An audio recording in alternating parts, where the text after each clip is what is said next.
আচ্ছা, কখনো কি খেয়াল করেছেন যে প্রতিদিন মোটামুটি একই সময়ে আমাদের ঘুম পায় বা ধরুন ঠিক দুপুরবেলাতেই খিদেটা চাগার দিয়ে ওঠে? এর কারণ হলো আমাদের সবার ভেতরে কিন্তু একটা অদৃশ্য ঘড়ি কাজ করছে। একদম নীরবে আমাদের পুরো জীবনটাকেই নিয়ন্ত্রণ করছে সে। মানে ঘুম থেকে ওঠা, আমাদের মুড কেমন থাকবে, সবকিছু একটা আশ্চর্য বায়োলজিক্যাল প্রসেসের হাতে। চলুন আজকে এই ব্যাপারটার গভীরে যাওয়া যাক, জেনে নেওয়া যাক আমাদের শরীরের এই ২৪ ঘন্টার ঘড়ির আসল রহস্যটা কি। যেমন ধরুন জেড ল্যাগের ওই ভয়াবহ ক্লান্তিটা, কিংবা লম্বা একটা ছুটির পর প্রথম দিন অফিসে যেতে কি যে আলসেমি লাগে। এই অনুভূতিগুলো তো আমাদের সবারই কম বেশি চেনা, তাই না? কিন্তু জানেন, এগুলো কিন্তু শুধু মনের ব্যাপার নয়। এর পেছনে আসলে কাজ করে আমাদের শরীরের একটা গভীর বায়োলজিক্যাল রিদমের গণ্ডগোল। আর এই ছন্দটা আমাদের ধারণার থেকেও অনেক বেশি জরুরি। এই যে প্রক্রিয়াটা, এটারই নাম হলো সার্কাডিয়ান রিদম। নামটা এসেছে ল্যাটিন দুটো শব্দ থেকে, সিরকা মানে প্রায় আর ডায়াস মানে দিন। সোজা কথায় প্রায় এক দিনের ছন্দ। এটাকে অনেকটা আমাদের শরীরের নিজস্ব শিডিউল ম্যানেজারের মতো ভাবতে পারেন। এই ম্যানেজারই কিন্তু নিশ্চিত করে যে কখন ঘুম আসবে, কখন হরমোন রিলিজ হবে, এই সব কিছু যেন একদম কাটায় কাটায় ঠিক সময় হয়। তো প্রশ্নটা হলো, এই ভেতরের ঘড়িটা চলে কি করে? আচ্ছা, একটা অর্কেস্ট্রার কথা ভাবুন তো। একজন কন্ডাক্টর যেমন পুরো অর্কেস্ট্রাটাকে পরিচালনা করেন, ঠিক তেমনি আমাদের এই বডি ক্লকও শরীরের হাজারো কাজকে একসাথে একটা সুরে বেঁধে রাখে। এক কথায় সেই হলো আমাদের শরীরের অর্কেস্ট্রার কন্ডাক্টর। এই কন্ডাক্টরের আবার একটা বেশ ভারী কি সায়েন্টিফিক নামও আছে, সুপ্রাকায়াজম্যাটিক নিউক্লিয়াস। সংক্ষেপে আমরা একে বলি এসসিএন। এটা আসলে আমাদের মস্তিষ্কের হাইপোথ্যালামাস নামের একটা অংশে থাকা ছোট্ট একটা কোষের গুচ্ছ। কিন্তু এর সাইজ দেখে একদমই ভুল করবেন না। এই ছোট্ট এসসিএনই হলো আমাদের শরীরের মাস্টার ক্লক, যেটা কিনা পুরো সিস্টেমটাকে কন্ট্রোল করে। এখন প্রশ্ন হলো, এই মাস্টার ক্লকটাকে প্রতিদিন সেট করে কে?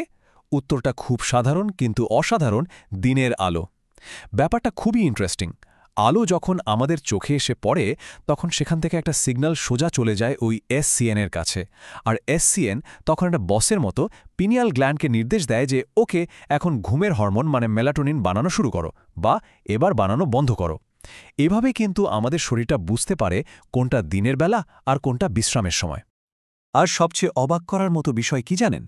এই ঘড়ি শুধু আমাদের ব্রেনেই নেই, আমাদের শরীরের প্রায় প্রত্যেকটা সেলের ভেতরেই তার নিজস্ব একটা ঘড়ি আছে। আমাদের লিভার, লাংস, এমনকি স্কিনের সেলেরও নিজস্ব একটা ছন্দ আছে। আর এসসিএন হল সেই মাস্টার কন্ডাক্টর, যে এই লক্ষ লক্ষ ছোট ছোট ঘড়িকে একসাথে সিঙ্ক করে রাখে। ভাবা যায় কি দারুণ একটা সিস্টেম। কিন্তু সমস্যাটা হয় তখনই যখন এই নিখুঁত সিস্টেমে কোনো গণ্ডগোল বাধে।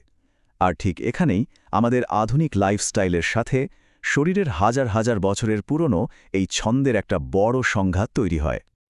দেখুন, যখন আমাদের এই ছন্দটা একদম ঠিকঠাক চলে, তখন আমরা দিনের বেলায় বেশ এনার্জি পাই, মন মেজাজও ফুরফুরে থাকে, আর রাতেও একটা শান্তির ঘুম হয়। কিন্তু এই ছন্দটা যেই এদিক ওদিক হয়ে যায়, অমনি শুরু হয় সমস্যা। দিনের বেলায় ক্লান্তি, কোনো কিছুতে মন বসে না, রাতে ঘুম আসে না, আর মেজাজটাও কেমন খিটখিটে হয়ে থাকে। একটু ভেবে দেখুন তো, নিজের প্রতিদিনকার রুটিনের সাথে কোন দিকটা বেশি মিলছে? আর এই ছন্দ নষ্ট হওয়ার কারণগুলো কিন্তু আমাদের আধুনিক জীবনেরই অংশ। যেমন ধরুন, রাতের বেলায় অতিরিক্ত আর্টিফিশিয়াল আলো ব্যবহার করা, ঘুমের বা খাওয়ার কোনো ঠিক ঠিকানা না থাকা, শিফটে কাজ করা, জেট ল্যাগ, এমনকি অ্যালকোহলও কিন্তু আমাদের এই প্রাকৃতিক ছন্দটাকে একদম বিগড়ে দিতে পারে। এই সব কারণের মধ্যে একটা বড় ভিলেন হল রাতের বেলার কৃত্রিম আলো। বিশেষ করে আমাদের ফোন, ল্যাপটপ বা টিভি স্ক্রিন থেকে যে নীল আলোটা বের হয় সেটা। এই নীল আলোটা আসলে আমাদের ব্রেনকে একটা ধোঁকা দেয়। ব্রেন ভাবতে শুরু করে যে এখনও দিনই শেষ হয়নি। ফলে শরীর ঘুমের প্রস্তুতি নেওয়ার বদলে উল্টো জেগে থাকার জন্য রেডি হতে থাকে, আর মেলাটোনিন বানানো বন্ধ করে দেয়। একটা গবেষণায় যা দেখা গেছে তা শুনলে অবাক হবেন।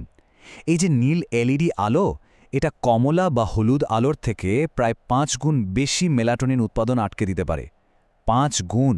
এবার তাহলে বুঝুন, রাতে ঘুমোতে যাওয়ার আগে স্ক্রল করাটা আমাদের ঘুমের জন্য ঠিক কতটা ক্ষতিকর। আর এই যে ছন্দের গণ্ডগোল, এটা কিন্তু শুধু একটু ক্লান্তি বা ঘুমের সমস্যায় আটকে থাকে না।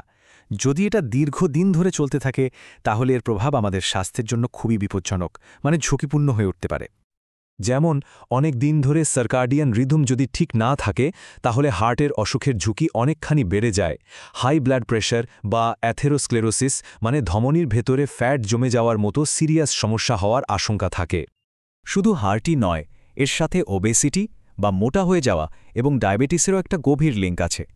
কারণ আমাদের মেটাবলিজম মানে খাবার হজম করে শক্তি তৈরির যে প্রক্রিয়া, সেটাও কিন্তু এই ২৪ ঘন্টার ছন্দের উপরই নির্ভর করে। ছন্দটা বিগড়ে গেলেই ইনসুলিন ঠিকমতো কাজ করতে পারে না, আর তার ফলে ওজন বাড়ারও ঝুঁকিও তৈরি হয়। আর সবশেষে এর প্রভাব এসে পড়ে সরাসরি আমাদের ব্রেনের ওপর।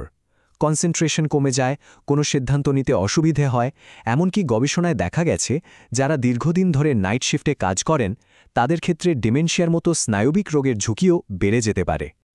তবে এত সব শুনে ঘাবড়ে যাওয়ার কিচ্ছু নেই। ভালো খবরটা হলো এই বিগড়ে যাওয়া ঘড়িটাকে আবার ঠিক করা সম্ভব। কয়েকটা সাধারণ নিয়ম মেনে চললেই কিন্তু শরীরকে তার স্বাভাবিক ছন্দে ফিরিয়ে আনা যায়। চলুন তাহলে দেখে নেওয়া যাক সেই উপায়গুলো। এই ঘড়িটাকে রিসেট করার জন্য মূলত 4টে সহজ অভ্যাসই যথেষ্ট। ১ নম্বর, ঘুম থেকে উঠেই যত তাড়াতাড়ি সম্ভব একটু দিনের আলোয় যাওয়া। এটা শরীরকে দিনের শুরু হওয়ার একটা জোরালো সিগন্যাল পাঠায়। ২ নম্বর, এবং এটা খুবই জরুরি, ঘুমোতে যাওয়ার অন্তত ১-২ ঘন্টা আগে থেকে ঘরের আলো কমিয়ে দিন আর সব রকম স্ক্রিন থেকে দূরে থাকুন। ৩ নম্বর, চেষ্টা করুন প্রতিদিন এমনকি ছুটির দিনেও মোটামুটি একই সময়ে ঘুমোতে যাওয়ার আর ঘুম থেকে ওঠার। আর ৪ নম্বর, দিনের বেলায় খাওয়া দাওয়া আর ব্যায়ামের জন্য একটা নির্দিষ্ট সময় রুটিনে রাখার চেষ্টা করুন। বিশ্বাস করুন, এই ছোট ছোট বদলগুলোই কিন্তু একটা বিরাট পার্থক্য তৈরি করতে পারে। দেখুন, আমাদের শরীরের এই যে ২৪ ঘন্টার ঘড়িটা, এটা কিন্তু নিজের ছন্দে চলতেই থাকে। এর সিগন্যালগুলোকে বোঝা আর সেগুলোকে সম্মান করাটা আমাদের শরীর আর মন দুটোর স্বাস্থ্যের জন্যই ভীষণ দরকারি। এখন প্রশ্ন একটাই, আমাদের ভেতরের এই জরুরি ছন্দের ডাকটা আমরা কি আদৌ মন দিয়ে শুনছি?